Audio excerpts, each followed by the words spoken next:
Meron po kasing danger na pinapasok mo yung sapatos mo sa loob ng bahay pag galing ka sa labas.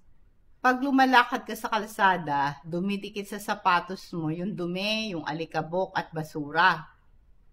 Kaya nga po pagka kayo ay galing tayo sa labas, merong maruming hangin lalo na sa city dahil polluted, dumidikit yan sa ating sapatos, sa slippers natin at sandals natin.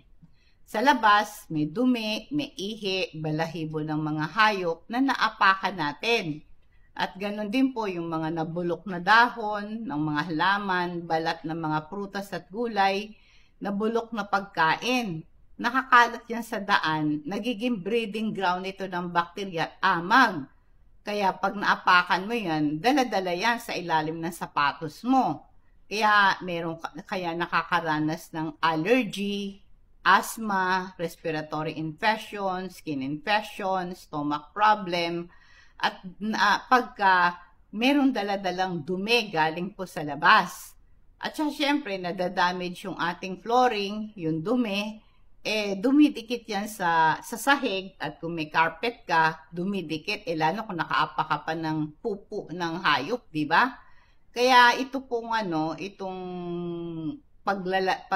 yung suot na sapatos o tsinelas o sandals na galing ka sa labas, huwag mong ugaliin na ipasok mo to sa loob ng bahay mo.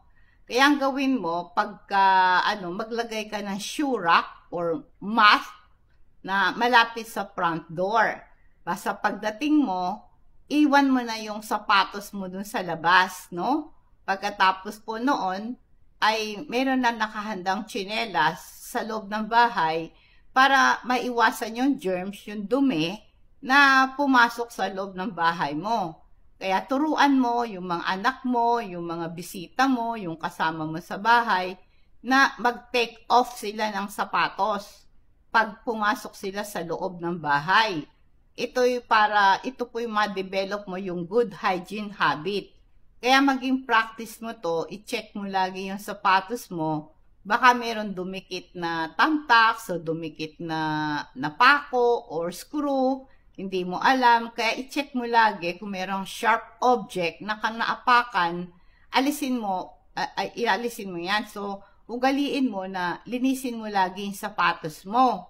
Bago mo suot the following day, linisin mo yung loob ng sapatos mo. Ito po isang recommended na i-take off ang sapatos bago pumasok sa bahay para manatiling malinis, healthy, and safe ang ating bahay. Yan po ang ating paalala tungkol po sa